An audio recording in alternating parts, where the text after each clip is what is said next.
How's it going, everyone? My name is Derek Afasi. I'm the owner of Afasi Financial Group and RetiredSharp.com. Today's topic, I want to go in depth regarding TSP withdrawals and specific age and how you could take withdrawals, basically geared towards the Thrift Savings Plan and government employees. So understand that when you're looking at the keyword withdrawal, that does not necessarily mean that you're taking a full distribution from your accounts and you're just basically leveraging that for income. There's a couple of different options available when individuals that are working for the federal government hit a certain age that they could take in-service-based withdrawals when they severed employment, and let's say they're before age 59 and a half. There's ways on how they could take withdrawals that way. There's ways on how they could take withdrawals, after that they've already, severed all their employment much later on in their 60s, possibly in their 70s. So there's a whole slew of different things, and I want to tackle all angles and the pros and cons off of, how a TSP account works, and then ultimately what is that withdrawal process, and then how to avoid a lot of common mistakes that individuals just don't realize are available to them. Or should I say options that are available to them. So if we break down a thrift savings plan in its most basic terms, understand this is a qualified retirement account. So what essentially occurs is individuals, if you think of this retirement account like a bucket of money, there's a specific formula that's comprised within this that allows this account to either grow larger or shrink, get smaller, based upon these two angles. So ultimately, when I say qualified retirement accounts, qualified through the IRS as a pre-tax account, meaning that in a typical situation, an individual is going to be working for the government. Maybe they're making $100,000 in a given year. When they were first started out working for the federal government, they were given their different employee benefits package, health insurance, ancillary products, different things like that. And they're saying, okay, this is going to be your salary. Oh, by the way, you could also contribute dollars into a thrift savings plan or a Roth thrift savings plan. And ultimately, there's going to be a type of growth component, type of investment components that are associated there. So the way on how this thrift savings plan grows is by the contributions that the individual is making, any sort of employer match. So if the federal government is giving a specific match at that time, whatever that is, and then the other most important aspect, especially when individuals are nearing retirement or they might be eligible for certain withdrawal age provisions, is this rate of return side. So, simply put, let's say if somebody is putting in $10,000, they're making $100,000, and they put $10,000 per year into their thrift savings plan, and the TSP, the federal government is matching them 3%, or let's say $3,000. Ultimately, there's $13,000 that are going into this account that first year. If they're doing that consistently, well, that's obviously adding more and more positives into this account, which is fine. This is essentially the controllables. This is what an individual could control, is what they're contributing on there, and then also the leveraging component, or I guess the incentive to add dollars in there, is based upon what that match is, for at least this left-hand side, or that contribution aspect. Now, the other side is what is constantly overlooked and is probably the most important of them. And what happens with the rate of return is when you're trying to go and add investments into this thrift savings plan account, you're handed your employee benefits package, and it says, okay, you have anywhere between 5 to about 15 different funds to choose from at a given time frame. And those funds could be either correlated to the stock market, not correlated to the stock market, maybe in like a fixed income fund, or, to kind of be sitting in just a fixed account, like a cash account known as a G fund. You could have like international stocks that are associated in there, like the I fund. You could have balanced portfolios. You could have target date funds. So it's basically, think of this as options like eggs in a basket. So when somebody is contributing to their thrift savings plan, and let's say that they leveraged their account and they allocated their account towards like a U.S. stock market, like a common share, basically we'll call like a C fund. Well, we understand that whenever the U.S. stock market's doing well, or common stock funds are basically doing well, there's going to be a positive rate of return on that account, which is fine, because when individuals were contributing to these plans from the 1980s through 2000, They were experiencing extremely large growth. They were maxing out what the contributions was, so that was a positive. And then they were getting max rate of return side as well, so that was a positive. So ultimately, we had two positives going to that bucket with the power of compound interest, because this account is growing tax deferred. And then as that bucket is nice and large, it gives them options available that they could take out distributions or withdrawals from this type of account. Now, the downside to that is there's been some hiccups since that point in time, after that whole bull run has occurred, and we've had a hiccup in 2001, where you had like a tech bubble bursting. You had 2008, obviously had the Great Recession, and what it made individuals realize is that that rate of return side, that positive on that rate of return side, is not guaranteed. And if you over leverage yourself too much in the wrong area, in the wrong direction, if you're leveraged towards stocks, and let's say the stock market crashes, well, then that's going to result in a negative on this rate of return side and could ultimately liquidate your bucket or destroy your bucket with all of those years that you've already saved up those monies. So if somebody walks into the year, or individuals that walked into the year in 2008, what they did was they said, okay, well, I'm still going to remain, being aggressive, and I have that inflation strategy that I had when I was in my 20s and my 30s, even though they might be in their 60s at that time. And then when the market took a dip, let's say if they lost 30% of their portfolio, at that point in time, they're looking back at their numbers, they're looking at their account the next year, and they're like, what the heck is this? I'm sitting at right around a little north of $300,000 in my account.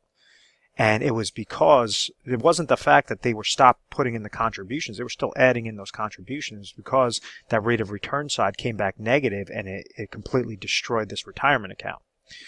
So regarding withdrawal ages and regarding different solutions, understand that there's ways on how you could properly diversify what that is, and that's known as asset allocation strategy. So like a diversification mechanism, or like whenever you've heard of asset allocation or diversification, ultimately what you're trying to do is leverage different components that say, okay, if the market's going up, going sideways, or going down, how are there different ways that I could maximize the potential whenever the market goes sideways or down, and make sure that I'm not leaving myself exposed to that lack of returns or that downward market loss. So that's where individuals could say, okay, maybe a non-correlated asset class to stocks would be bonds, or if there's international equities as opposed to domestic equities, different things like that could optimize what their allocation strategy is, and try to really leverage that rate of return side best way possible. So in theory, somebody can try to optimize out that portfolio, but the downside is you only have 5 to 15 different eggs in your basket to choose. So typically the funds that are within the TSP account, they're inexpensive fund options, but you're really getting what you pay for. You're getting crappy funds that are associated with that account. So you could have very large drawdowns, drops in your account if you do not diversify it properly, and then ultimately if you're just trying to stay put within those types of funds. So there's different ways that when you hit specific ages, you could utilize something known as a withdrawal strategy, where you're not actually necessarily taking out a withdrawal and taking out those monies and throwing it into your checking account, but you could do it's a rollover when you hit a certain age, or you had a certain qualification, such as severing employment, such as hitting age 59 and a half, age 60, and you could do like an in-service withdrawal into a rollover, or let's say that right before you retire, when you retire, you could do a full withdrawal out of there, or a partial withdrawal after severed from employment. And there's different strategies and customization that you could leverage to maximize whatever your goal is. So let's say if you're just contributing dollars to a TSP account. We understand that the TSP is growing by the contributions, and then it's growing by whatever the rate of return is based upon the different allocation options that you chose. And you're just, following suit. You're utilizing the, the status quo, saying, okay, I'm just going to basically keep my monies in this TSP, and then when I hit that retirement age, I'm just going to start pulling out withdrawals.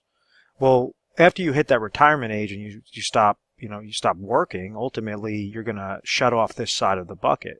So now you're going to have to rely on this rate of return side, and this is where individuals can fall victim to something known as reverse dollar cost averaging, which is a computation of negatives that is putting pressure against your account, little holes in the bottom of your bucket and slices in your bucket whenever there are drawdowns or whenever somebody's pulling out too much money from their account. So it's the power of compound interest that is actually working against the account liquidating the account very quickly, and then when there's no more monies left in this TSP account, ultimately that individual ran out of dollars, and then typically the large bulk of their retirement savings.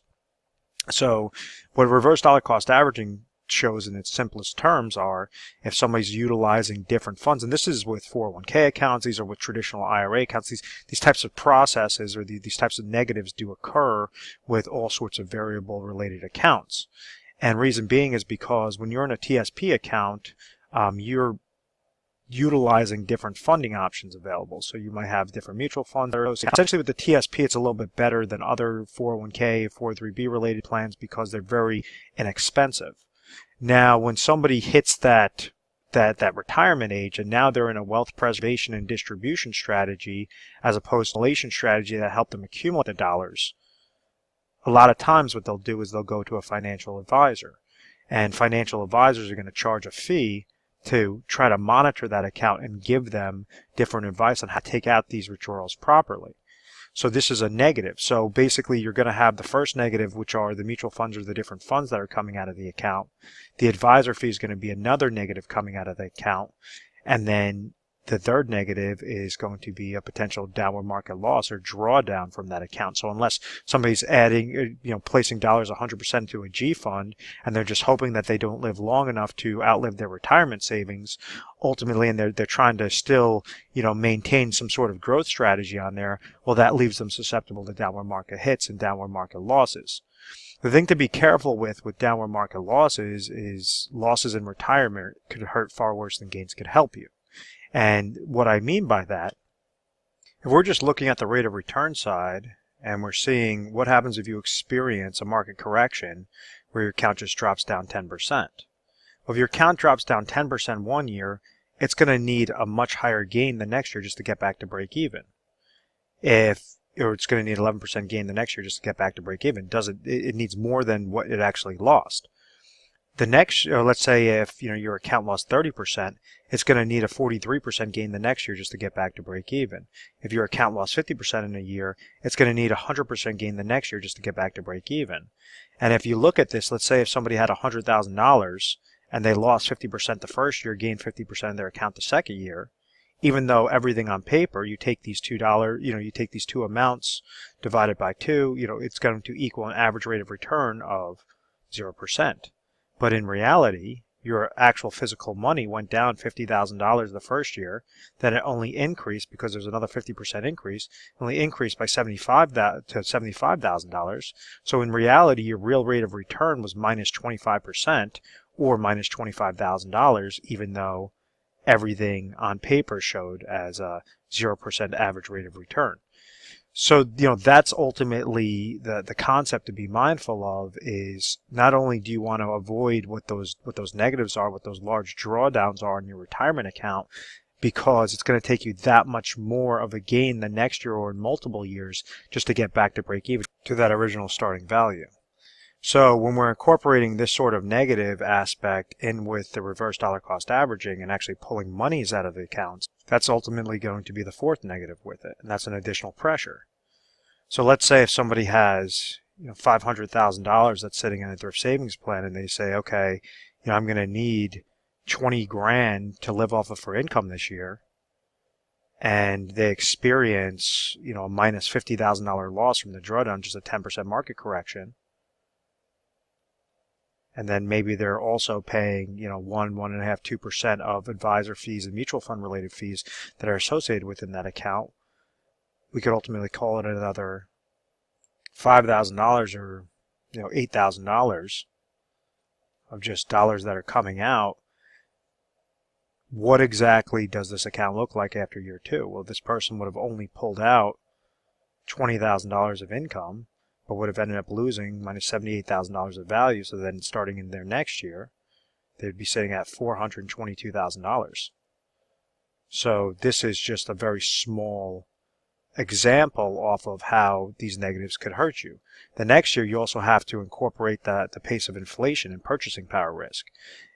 Individuals, typically when they're pulling out income amounts from these types of accounts, they might have to increase their income amounts because you have the cost of goods and services that are increasing by the pace of inflation.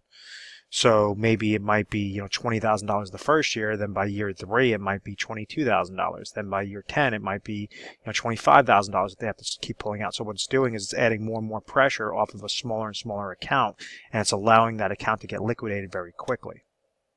So understand that there are potential problems within a thrift savings plan account, but there's ways on how to combat those problems on either a growth play, whether you just severed employment and you're currently retired, or even while you're still working for the government. It's not like you have to go and do these moves and it's forcing you to retire. There's certain provisions that allow individuals to preserve their accounts if they're looking at a growth play, how to maximize out that growth better by utilizing better funding options, more eggs essentially in the basket, or customizing a safe accumulation strategy. Another aspect would be for income planning. How exactly can you leverage those accounts, either if you severed employment and you're looking to retire within 30 days, or if you're looking to retire in the next 10 years? How exactly, based upon the different age-based withdrawals and those different provisions that you could do the rollovers, how could you maximize that out properly? So first off, there are different solutions. Now, I want you to understand the different ways on how you can take withdrawals in the different forms that I referenced within this video, and then showing you, just different examples and strategies that someone can leverage. So the very first solution is, let's say if somebody severed employment, they decided to retire before age 59 and a half. There's a way on how somebody could utilize the TSP, leaves monies in the TSP, take out withdrawals from the thrift savings plan before they hit age 59 and a half, and whatever they don't need of withdrawals, they roll over that portion into a traditional IRA. So that's a very basic component if someone is below the age of 59 and a half, and an effective strategy. Many times what advisors do is they'll go and recommend a client to say, hey, take whatever's remaining in your TSP account. You might be 56 years old. Take those monies, roll it over into a traditional IRA, and then, we'll try to set up an income strategy that way. And if this person wants to retire before the age of 59 and a half, that just essentially screwed over the client, because you just took their monies and you forced it into 59 and a half provisions. There's ways on how you could go and leave certain dollars in that account. As an example, let's say if somebody has $500,000 in their TSP account, and they understand the benefits of trying to max out that rate of return, or the benefits of trying to max out an income strategy, but they are currently 56 years old, so they at least have 4 years until they're 59 and a half, or let's say age 60, and they want to pull out, let's say 20 grand a year out of these types of accounts. Well, maybe this person could leave 100 grand in his 401k account, his or her 401k account, pull out $20,000 for the next 4 years, so that they're pulling out $80,000, and the other monies are just kind of sitting in there as a rainy day type aspect. And then they were able to do a full rollover off of the remaining $400,000, and now that's accruing and specific a customized IRA or multiple customized IRA options that would put them in a better position than just staying in the TSP account. Another option would be, let's say if they hit age 60 or 59 and a half, and they understand that they're not going to retire until age 65, but they don't like the concept of being in very limited funding options, the 5 to 15 different eggs in the basket to choose from. They're still going to make contributions into the thrift savings plan, but they could leverage something through a form TSP 75, that allows them to take all or a portion of their existing TSP monies, roll that over into an IRA account, go over exactly like different solutions on how you could do this, or how to customize these different IRAs, or different things that we help out on this rollover process. But ultimately, understand that these are possible. Basically, if you hit that age-based qualification, and let's say the same situation where somebody has $500,000 that's in their thrift savings plan account, what you do is roll it over into an IRA or multiple IRAs that are set up on a growth maximization play, an income maximization play, an emergency maximization play, a safe accumulation play, whatever that is, either one IRA or multiple IRAs. And if they realize that they're going to retire at age 65, well, all they do is now their new TSP account, they preserve their money, try to put into better quality and more customized to what their goals are, and now their new TSP account is starting off at $0. So it doesn't make a difference whether they're contributing $10,000 and the the federal government is matching them another $3,000, that's going to still remain exactly the same. It doesn't matter whether you have 500 grand in that account or you have $0 in that account. Ultimately, nothing's going to hinder that contribution side. And then the rate of return, there's ways on how to optimize that or give recommendations to optimize that rate of return side as well, making sure that you're balanced. So it's giving you kind of the best of all worlds type scenario, and you are eligible to do that because you have hit that certain age, and that was a qualification.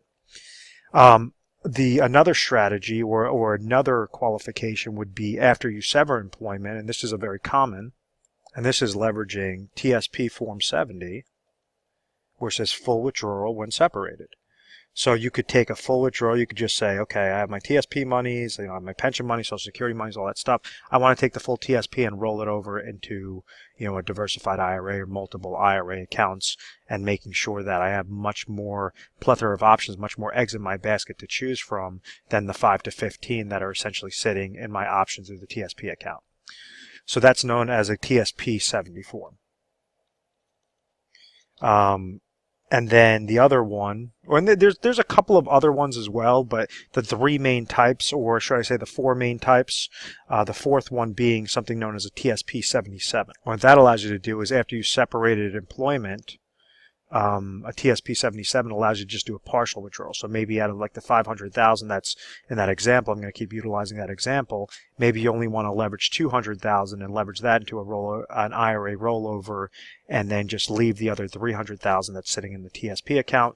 Well, then that's when you would use a TSP 77 instead of a TSP 70. A TSP 70 does the full rollover or full withdrawal, and the TSP 77 just does partial. So I was telling you that it's possible to do a rollover. Now I want to explain to you why does that make any mathematical sense whatsoever.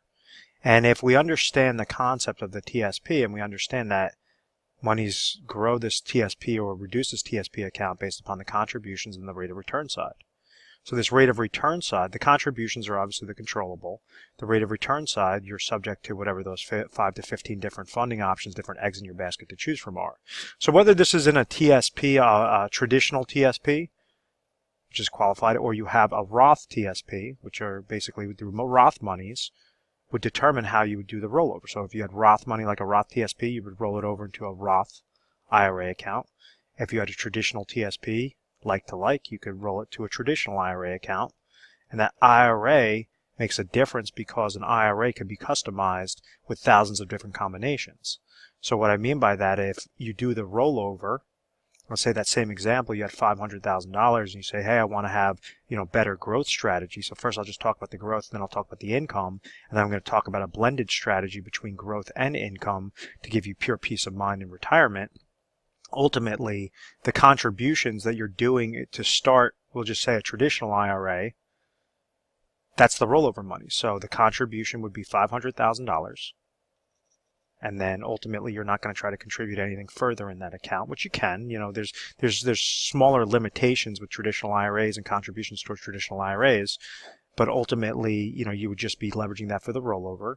And then this rate of return side, if you're trying to set up a type of growth strategy, instead of the 5 to 15 different funds, you have properly diversified asset allocation strategies, possibly lower cost, but with much higher quality. So you might have anywhere between 3,000 to 5,000 different eggs in your basket to choose from. So now you have a whole arsenal of different things that you could leverage and you could customize with this type of account. You could also use insurance companies and like an accumulation annuity type product, meaning like an insurance product that is not meant for income. It's basically meant for safe accumulation growth or fixed growth, or you could leverage like bank CDs. There's a whole slew of different things on a safety play, or you could utilize a max investment play, and leveraging stocks, bonds, commodities, real estate, international stocks, whatever that case might be. So that's just a very simple shift on the reasons why individuals might do this on a growth play, is just to try to get, more juice in their basket before they hit retirement or when they're currently retired. How to make sure that they're able to leverage that either as an inheritance or just a type of rainy day fund, and they're maximizing that out properly. So now when somebody's trying to utilize it as a max income play, they can use insurance companies and some of their income annuity products, or in particular their hybrid annuity products. There's reasons why I typically recommend a hybrid annuity over a traditional annuity, is based upon control, how the client can control their monies a lot better. But ultimately, the purpose on why somebody might want to leverage that sort of insurance-based income strategy would be if, let's say, they had $100,000 in their TSP account, this individual, and they're currently age 60 and they're looking to retire at age 65, and they said, okay, at age 65, I want to just preserve my monies as much as possible, basically have it sit in just a regular cash account, and then ultimately try to pull out about, any sort of amount of money that they need each and every year to the day that they pass away. So that could be set up just through leaving in the TSP, possibly leaving in the G fund, and then just taking out systematic withdrawals. What an annuity does is it says, okay, if you go and you roll it over, in this case an IRA annuity, maybe the top annuity carrier, depending upon your state, depending upon your age, depending upon your situation and the years of deferral, and then a hypothetical example that's $1,000 to the puts it into an IRA annuity at age 60, and then at age 65, the insurance company is providing them $10,000 each and every year until the day that they pass away. You can have this set up for the individual. You can have it set up as a joint. But ultimately what happens is they're receiving $10,000. Let's say if this person lived to age 95, they would have been paid $3,000 total off of their original $100,000 deposit. After 10 years, if all things are being equal, and let's say there's no growth onto the accounts and it's just breaking even each and every year, ultimately their break-even point was age 75. So every year that they lived past age 75, they were dipping into the insurance company's pocket, and that insurance company was paying them, that additional $10,000 that was guaranteed to them.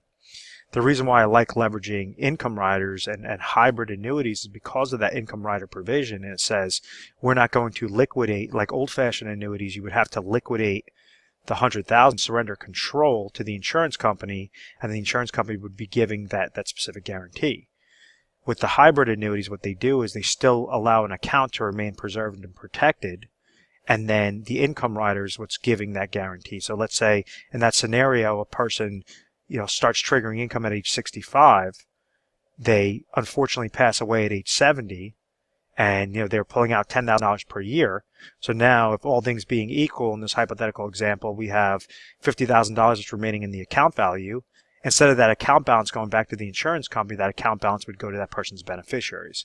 So it allows them to ultimately have their cake and eat it too, but understand in theory that sounds good. In reality, there's a bunch of crappy contracts out there. So sometimes you can find a diamond in the rough and you can find really good solutions, because ultimately within that specific age, like in between the ages of 55 and 74, you might have anywhere upwards of over 1,200 different contracts and strategies that you could leverage on a max income play. Out of those 1,200 different strategies, a lot of them are garbage. So you might have, a good 5 or 10 out of those 1,200 that might make a lot of mathematical sense and be able to leverage it better than just staying within that TSP account. So now if we see those situations and we're looking at, an individual that's calling in and they're saying, okay, this is my situation, I'm currently age 60 or 55 or whatever that case might be, and I want to retire. So if we create a hypothetical example, and let's say an individual calls in, they're age 60, and they're looking to retire at age 65, well, first off, we want to figure out a couple different components and possibly leverage a type of blended strategy for their situation. So like what a blended strategy, and this is something that I have on a lot of my videos, and I said that there's 3 things that every individual needs to figure out before they're retired, or if they're currently retired, how to stay retired forever. And as long as these 3 things are met, they should be able to retire with pure confidence and understand they're not going to outlive their monies, and ultimately they're going to have a bunch of monies on emergency, a bunch of monies to leverage for if the inflation was to constantly step up year by year, and how to combat that. So the first step is income. They want to make sure that their income, or create some sort of strategy that the income is going to be greater than what their expenses are. So if we look at a situation where this individual has $500,000 that's sitting in their the Thrift Savings Plan account, they said, I don't want to retire until I'm age 65, and I understand that at age 65, after doing all my budgeting analysis, I'm going to need $60,000 of income each and every year. So the first thing we look at is, what are their guaranteed income sources? What are they going to be receiving? A Social Security income at age 65. Also, if they're working for the government, they most likely might be receiving some sort of pension income. So let's say out of this example, we understand that the expenses that they have to beat out are $60,000. So at least has to, do better than that, or at least break even to that $60,000 number. Maybe out of the Social Security and the pension income, that's going to come out to $40,000. So now there's a $20,000 gap that's sitting there. So maybe step one would be, okay, at his age 60, because this person is eligible for an in-service withdrawal, in-service rollover, you can create an IRA, annuity, or hybrid annuity that would produce what's the smallest amount of dollars out of this $500,000 that would give them 20 grand worth of income. So maybe out of that, it's going to cost $200,000 out of their $500,000. You're putting it with IRA number one, which is an IRA hybrid annuity. Exactly after 5 years in this hypothetical example, they're triggering lifetime income, and it's going to suffice $40,000 that they're already receiving through Social Security and pension, plus the $20,000 that they were leveraging because they didn't just stay put for those 5 years. They allowed those 5 years to work for them, and they insured those dollars through an insurance-related contract. And that's where $60,000 is now coming to them on income, and it's hitting exactly what their $60,000 need is. So that checks off. The second aspect is emergency. Rule of thumb is that an individual should have about 6 to 12 months of emergency funds at all times at their disposal. So maybe that goes into IRA number two, and that might be just with a very safe money market account that's purely liquid. That says that they could, something happens, a medical ailment, a tree falls into their house, they need a new car, whatever that is. Maybe they might want to designate about $50,000, just have it in an IRA money market account that's not going to get beat up when the markets go down, or it's not really going to give you a lot of growth. But ultimately it's just essentially like a cash account, like a safe haven there. So that would accomplish step number two. Then it allows us to move on to step number three. So we understand that between step one and step two, $200,000 was used in IRA number one, $50,000 was used in IRA number two, and then you have step three. This could be a combination of different things, and this is where inflationary protection comes in. So you could set up like different annuity laddering strategies to constantly increase with income to combat what that inflationary need is based upon, rule of thumb is that inflation increases about 2 to 4% in a given year. And there's different ways on how you could designate little step ups in income. Or you could say, you know what, I want to have flexibility and leverage an entire growth strategy, and maybe, leverage different managed money accounts, different things where you're utilizing stocks, bonds, different asset allocation strategies to make sure that you're growing on a better risk-adjusted return than just leveraging, the simple funds, the 5 to 15 different through your TSP account. Ultimately, this growth strategy could give you anywhere between 3,000 to 5,000 different options to cherry pick with higher quality and possibly a lower cost. So if you notice the difference from the beginning of the video, rather than just kind of, going in it blindly saying, okay, I'll just kind of, put my money aside and hopefully it's going to grow, understand that you are eligible for so many different opportunities and leveraging components to make sure that you don't have to guess in retirement. You could have legitimate strategies, ones that optimize your accounts, and to make sure that it's accomplishing your goal. So the most important aspect is to figure out where you currently are, your point A, what is your point B, what is that retirement date, and then point B until date of death, how exactly to accomplish that properly, based upon your goals. And that's ultimately what we do. If you found value in this video, please feel free to give us a call. Our 1-800 number. It's 1-800-566-1002. We have a 24/7 customer service. Mornings, nights, weekends, holidays, whatever the case may be. When you call over, you're going to at least be speaking to an assistant. You tell them, hey, listen, I watched this video online. It was a TSP withdrawal age video, and I was interested in speaking with a specialist. So, they will go and patch you over to whichever specialist is in the office that's designated to handle that specific area. Sometimes it will be myself. Other times it will be other advisors. But ultimately, what we're trying to do is educate you first and foremost. Really help you uncover what is your point A, what are the different problems that you might be experiencing with your point A to point B and point B to date of death. Is there an actual strategy in there? And then unravel the layers and say, okay, this is exactly how you might be able to leverage, make these slight tweaks, have a more efficient route, and customize what you're eligible for, and make sure that you're able to have that pure retirement confidence, or at least navigate you towards that gear of having a pure retirement confidence. Now, a more efficient route would be to go to our website and to set up a calendar so that you're guaranteeing a spot with a specialist, and you just basically put in the notes section. So what I mean by that, you're going to, if you go to our URL in the website link that's in retiresharp.com, retiresharp.com and afassifinancial.com will get you to the same spot. And you're going to see a little icon that pops up on the right-hand side that says schedule appointment. So you can link it directly with your calendar, so you could have a time that, you could relax and speak to a specialist, and you just basically, write down in the notes section of saying, what's the purpose of the appointment, all of that. And then you let the specialist know beforehand, and they'll give you a call and find out what your situation is. But we like to leverage different components, send you educational materials, different things to help be as transparent as possible, and to tell you, yes, it is possible to have a successful retirement, to leverage what you're currently doing, because you're eligible for those things by having access to a Thrift Savings Plan account. So I hope that everything made sense. I appreciate you reviewing this video. Please leave comments, notes, likes, whatever it might be. And, we look forward to your feedback, and feel free to give us a call at any time, 1-800-566-1002. Also, if you have not done so, be sure to subscribe to our YouTube channel, Retire Sharp, so you can have access to the most updated videos. Thanks so much, guys.